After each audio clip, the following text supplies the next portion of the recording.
Hi hello, എല്ലാവർക്കും നമസ്കാരം. അപ്പോൾ നമ്മുടെ കഥ പറയാൻ്റെ 12ാമത്തെ എപ്പിസോഡിലേക്ക് എല്ലാവർക്കും സ്വാഗതം. ചില വീഡിയോസ് എല്ലാവരും നന്നായി കണ്ട അഭിപ്രായം പറയുന്നുണ്ട്, ചില വീഡിയോസ് പലരിലേക്ക് എത്തണില്ല. ഈ യൂട്യൂബ് നോട്ടിഫിക്കേഷനിൽ സബ്സ്ക്രൈബേഴ്സിൽ പലർക്കും എത്തുന്നില്ല എന്നൊരു കംപ്ലയിൻറ്റ് കേൾക്കുന്നുണ്ട്. അത് യൂട്യൂബ് തന്നെ പരിഹരിക്കേണ്ടി വരും. നമ്മൾ പേഴ്സണലി നമുക്ക് അറിയുന്നവർക്കൊക്കെ നമ്മൾ വാട്സപ്പ് വഴി ഷെയർ ചെയ്യുന്നുണ്ട്. എൻ്റെ സ്റ്റാറ്റസ് ആക്കുന്നുണ്ട്, വൈഫിൻ്റെ സ്റ്റാറ്റസ് ആക്കുന്നുണ്ട്, വൈഫിൻ്റെ ഫ്രണ്ട്സിനെ ഷെയർ ചെയ്യുന്നുണ്ട്. അങ്ങനെ കഥ പറയാൻ എപ്പിസോഡ് മുന്നോട്ട് പോയിക്കൊണ്ടിരിക്കുകയാണ്. ഇന്ന് എനിക്ക് പറയാനുള്ളത് മായേനെ കുറിച്ചാണ്. മായ എന്ന് പറയുന്നത് നമ്മുടെ തമിഴിൽ നയൻതാര അഭിനയിച്ച ഒരു ഹൊറർ മൂവിയാണ്. 2015 ആണ് മായ ഇറങ്ങണത്. ഞാനും സല്ലും കൂട്ടാണ് പടം കാണാൻ പോയത്. മായയുടെ വിശേഷം എന്ന് പറയുന്നത് നല്ല രസകരമായ ഒരു കഥയാണ് കേട്ടോ. നിലവിൽ കുന്നോളത്തുള്ളതിൽ ഏറ്റവും മോശം തിയേറ്ററാണ് താവൂസ്. അന്ന് മായ ഇറങ്ങുന്ന സമയത്തും ഒരു പക്ഷെ അങ്ങനെ തന്നെയായിരിക്കും. പക്ഷേ ഈ താവൂസ് തിയേറ്ററിൻ്റെ ബാൽക്കണി അല്ല, താഴത്ത് നമ്മൾ തിയേറ്ററിൽ കയറി കഴിഞ്ഞ് ഒരു 2 സീറ്റ് കഴിഞ്ഞ ഒരു പോർഷൻ ഉണ്ട്. ആ പോർഷനിൽ ഒരു ഏകദേശം ഒരു സൈഡ് മുതൽ മറ്റേ സൈഡ് മുതൽ ബോക്സ് അടിച്ച് പോയിട്ടുണ്ട്. നമ്മുടെ ഹെഡ് തലയുടെ മുകളിൽ കൂടെ ഒരു ബോക്സ് അടിച്ച് ഇങ്ങനെ പോയിട്ടുണ്ട്. അപ്പോൾ ഒരു ഹൊറർ സിനിമ കാണാനുള്ള അന്ന് അടുപ്പിച്ച് കുറച്ച് ഹൊറർ സിനിമകൾ ഹൗസിൽ വന്നിരിക്കുന്ന സമയമാണ്. ചാർമിയുടെ ഒരു ഹൊറർ സിനിമ വന്നിട്ടുണ്ടായിരുന്നു, സെക്കൻഡ് പാർട്ട്. വലിയ കാര്യം ഉണ്ടായില്ല. പിന്നെ അതേപോലെ മായ വന്നു. മായ എന്ന് പറഞ്ഞാൽ 2015 അതായത് ഏകദേശം നയൻതാര ഹൊറർക്ക് സ്റ്റാർട്ട് ചെയ്യണ സമയമാണ്. അപ്പോൾ ഞാനും സല്ലും ബജാജിൻ്റെ എൻ്റെ മുന്നത്തെ ഡിസ്കവർ ബൈക്കുള്ള സമയമാണ്. അപ്പോൾ ഞാനും സല്ലും കൂടി ബജാജ് ഡിസ്കവർ ഞാൻ വീട്ടിൽ നിന്ന് ഇറങ്ങി അവനെ പിക്ക് ചെയ്തു. ഏകദേശം 9 മണിയുടെ 9:30 ഷോയാണ്. 9:30 ഷോ ഏകദേശം 9:30, 10:30, 11:30 ഏകദേശം ആ നേരത്തെ കഴിയുന്ന ഷോയാണ്. അപ്പോൾ ഞാൻ അവനെടുത്തു, അവിടെ പോയി പോട്ടം കാണാതിരുന്ന ആദ്യത്തെ കുറച്ച് നേരം കഴിഞ്ഞുകൊണ്ട് അതായത് പ്രേതത്തിനെ കാണിക്കുക എന്നുള്ളതല്ല, സൗണ്ട് കൊണ്ട് നമ്മളെ ഞെട്ടിപ്പിക്കാൻ കഴിയുക എന്ന് പറയുന്നത് അത് നല്ല നല്ല കഴിവുള്ളവർക്ക് പറ്റുന്ന പരിപാടിയാണ്. ഞാനിപ്പോൾ അടുത്ത് ലിഫ്റ്റ് എന്ന് പറഞ്ഞൊരു തമിഴ് സിനിമ കണ്ടിട്ടുണ്ടായിരുന്നു. അതിലും പ്രേതത്തിനൊന്നും കാണിക്കണമെന്നില്ല, പക്ഷെ അവർ സൗണ്ട് ഡിസൈൻ കൊണ്ട് നമ്മളെ ഞെട്ടിപ്പിച്ചു. പിന്നെ ആ മായയ്ക്ക് ശേഷം ഒരുപാട് ഒരു 4-5 സിനിമകൾ നയൻതാര ഹൊറർ ടച്ചുകൾ ചെയ്തു. ലാസ്റ്റ് ഒരു ഫാൻറ്റസി മൂഡിൽ മറ്റേ കാർത്തിയുടെ ക്യാഷ് മോനടക്കം ഒരു ഹൊറർ മൂഡിലുള്ള ചെറിയൊരു ഹൊറർ മൂഡിലുള്ള സിനിമയാണ്. അതൊക്കെ പൊട്ടി പാളീസായി. പക്ഷെ മായ ഹെവി റേഞ്ചാണ്. അവളുടെ കുട്ടീനെ കാണാൻ പറഞ്ഞത്, ഒരാൾ വന്ന് നിൽക്കുന്നത്, കറണ്ട് പോകുമ്പോൾ അടുത്തൊരാൾക്ക് എന്ത് പെട്ടെന്ന് കറണ്ട് വരുന്നത് സൗണ്ട്ലി. പിന്നെ ആ മായാവനം എന്ന് പറഞ്ഞ സ്ഥലം, തല പോയ ആൾ എന്നിട്ട് മരം വെട്ടണത്, നായകൻ ബുള്ളറ്റ് മിൻട്രോലിനെ വരുമ്പോഴുള്ള പാട്ടും, പിന്നെ മായാവനത്തേക്ക് പോകണവരെ കാണാണ്ടാവുന്നത്, അവസാനം ഡ്രൈവർ വണ്ടിയിലിരിക്കുന്ന സമയത്ത് വണ്ടിയിലോടിക്കുക ബീപ് ബീപ് സൗണ്ട് വന്നൊക്കെ നെഞ്ചിങ്ങനെ ഇടിച്ചിടിച്ചിടിച്ച് കണ്ടായിരുന്ന സംഭവങ്ങളാണ്. പടം അങ്ങനെ കാണായിരുന്നു. ഫസ്റ്റ് ഒരു 10 മിനിറ്റ് കഴിഞ്ഞപ്പോൾ തന്നെ ഏകദേശം പടം നമ്മൾ അതിൻ്റെ ഉള്ളിലേക്ക് കൊണ്ടുപോയി, മായാവനത്തേക്ക് കൊണ്ടുപോയി. പിന്നെ ഈ പടത്തിൻ്റെ ഇൻ്റർവെല് വന്നു. ഇൻ്റർവെൽ അത്യാവശ്യം നല്ലൊരു സാധനത്തിലാണ് നിർത്തിയത്. അത് കഴിഞ്ഞ് ഒരുവിധം അത്ര മോശം തിയേറ്ററായാലും മായ ഹൗസിലുകൊണ്ട് അത്യാവശ്യം ആൾക്കാരുണ്ട്. റിലീസായിട്ട് പടം റിലീസായ അന്ന് തന്നെ വരിക എന്നുള്ളതല്ല, റിലീസായിട്ട് വലിയ കുഴപ്പമില്ല എന്ന് കാണുമ്പോഴാണ് ഹൗസുകാർ എന്നൊക്കെ പടം എടുത്ത് തരുന്നത്. അങ്ങനെ ഞാനും അവനും കൂടി ഇൻ്റർവെലിനെ ചായ വാങ്ങി തിയേറ്ററിൻ്റെ താഴെ ബാൽക്കണിയിലല്ല, താഴെയാണ് കടന്ന് 3ാമത്തെ സെക്ഷൻ സീറ്റിലാണ് നമ്മളിരിക്കുന്നത്. അതിന് മുകളിലാണ് ഈ സൗണ്ട് പോകുന്നത്. അപ്പോൾ ഇൻ്റർവെല് ഞാൻ ചായ വാങ്ങി ഒരുങ്ങി തുടങ്ങി.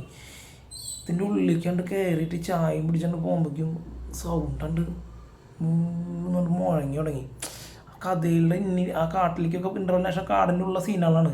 ചായ ഇങ്ങനെ വറച്ചിട്ടാണ് കുടിക്കുന്നത്. അവിടെ ഇരുന്നിട്ട് കുടിക്കുമ്പോഴും നമുക്ക് ചായ നല്ല ചൂടുണ്ട്, പക്ഷേ സീനിൻ്റെ സൗണ്ട് നമ്മളതിന്ന് ജസ്റ്റ് കണ്ടുപിടിച്ച സൗണ്ടൊക്കെ അത്യാവശ്യത്തിന്. അങ്ങനെ ഞങ്ങൾ പേടിച്ച് വിറച്ച് 2 പേരും മായ കണ്ടിറങ്ങി. അവ എത്രത്തോളം പേടിച്ച് എനിക്കറിയില്ല. ഞാൻ അത്യാവശ്യം പേടിച്ച പടം തന്നെയാണ് മായ. ഇതെന്താ രസം എന്ന് വെച്ചാൽ ഞങ്ങൾ തിരിച്ചു വരുമ്പോൾ ആദ്യം ഞാൻ വീട്ടിൽ നിന്ന് ഇറങ്ങി അവനെ പിക്ക് ചെയ്ത് ഞങ്ങൾ താമസിൽ പോയി ടിക്കറ്റ് എടുത്ത് സിനിമ കണ്ടു. തിരിച്ചു വരുമ്പോൾ ആദ്യം അവൻ്റെ വീടാണല്ലോ. ഞാൻ പറഞ്ഞു ഇപ്പോൾ 10-12 വയസ്സായി. അന്നത്തെ പേടിയുടെ കേസൊക്കെ പറയാൻ എനിക്ക് നാണക്കേടൊന്നുമില്ല.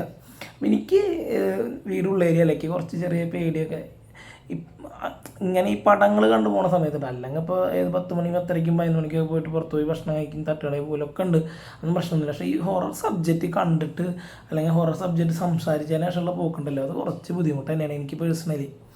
അല്ലാത്തപ്പോൾ ഒന്നും ഒരു പ്രശ്നമില്ല. ഞാൻ ഇപ്പോൾ വീക്കെൻഡിലൊക്കെ പിള്ളേരുടെ അടുത്ത് പോയിരുന്നിട്ട് 12 മണിക്കൊക്കെ വരിക. ഇപ്പോൾ അടുത്ത ദിവസം ഞാനൊരു പരിപാടി കഴിഞ്ഞിട്ട് വരുമ്പോൾ ഒരു 12 മണി കഴിഞ്ഞു. അപ്പോൾ അൺഎക്സ്പെക്റ്റഡ്ലി ഞങ്ങളുടെ ദേവട്ടി എപ്പോഴും പറഞ്ഞ പോലെ കാട്ടുനോക്കിക്കാൻ എന്നെ കൊടുന്നതെന്ന് പറഞ്ഞ പോലെ കാട്ടുപന്നിയുണ്ട്, മുള്ളം പന്നിയുണ്ട്, പിന്നെ മറ്റേ ചെറിയ ചെറിയ കാട്ടുകോഴികളുണ്ട്. ആണുങ്ങളെ പറഞ്ഞാൽ ആ കോഴിയല്ല കേട്ടോ, പിന്നെ അതേപോലെ തന്നെ കഴിഞ്ഞ ദിവസം ഞാൻ കുറച്ച് സുനമോ എല്ലാം കണ്ടു.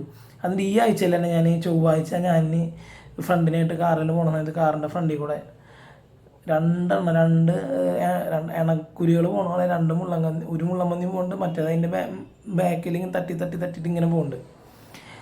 അപ്പോൾ അങ്ങനെ ഇപ്പോഴും എനിക്ക് അങ്ങനത്തെ പ്രശ്നമൊന്നുമില്ല. പക്ഷേ ഇപ്പൊക്കെ അങ്ങനെ രാത്രി ഞാൻ ലാപ്പിൽ ഒറ്റയ്ക്ക് ഇരുന്നിട്ട് തന്നെയാണ് രാത്രി ഒരു ലൈവ് കഴിഞ്ഞിട്ട് 12 മണിക്ക് ശേഷമാണ് ഹൊറർ മൂവീസൊക്കെ ഇരുന്ന് മറ്റേ ബ്ലൂടൂത്ത് വെച്ചിട്ട് കാണുക.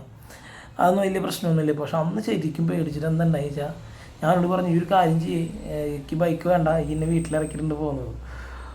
എന്താണെന്ന് വെച്ചാൽ നല്ല രസമാണ്. അതായത് ഇവൻ ഇന്നെ വീട്ടിൽ കൊണ്ടാക്കിയെന്ന് തിരിച്ചു വരുമ്പോൾ വെച്ചാൽ എൻ്റെ വീട് അഞ്ഞൂന്നത്ത് വന്ന് കുറച്ചൊരു ഫ്രണ്ടിലേക്ക് വന്നിട്ട് ഉള്ളിൽ പോയിട്ട് പറമ്പിൻ്റെ ഉള്ളിൽ കൂടെ മറ്റേ പറങ്കിയോ പറമ്പിൻ്റെ ഉള്ളിൽ നിർത്തിയിട്ട് പിന്നെ ഞാൻ പോവുക ചെയ്യാം. അന്ന് സുജിത്ത് കുട്ടുപാപ്പൻ്റെ അമ്പലത്തിൽ പാല പൂത്തുക്കുന്ന സമയം നല്ല മണ്ണ് അങ്ങനെ അടിക്കുന്നുണ്ട് പാല പൂത്തിട്ട്. ഇവൻ ഇന്നെ കൊണ്ടാക്കി തന്നു, പിന്നെ ഇന്നെ ഇറക്കി തന്നു. ഞാൻ വേഗം മൊബൈലിൽ ലൈറ്റൊക്കെ അടിച്ച് വീട്ടിലേക്ക് കയറി വാതിലുമൊക്കെ തട്ടിയപ്പോൾ വാതിൽ തുറന്നു. ഇവനും അത്യാവശ്യം പേടിച്ചിട്ടുണ്ടാവും. അങ്ങനെ എൻ്റെ പോലെ അങ്ങനെ പറഞ്ഞിട്ടൊന്നുമില്ല. എന്നിട്ട് ഇവൻ വണ്ടി എടുത്തിട്ട് പടപടച്ചിട്ട് ഇവൻ വീട്ടിലെത്തി. അതാണ് മായ കാണാൻ പോയ വിശേഷം.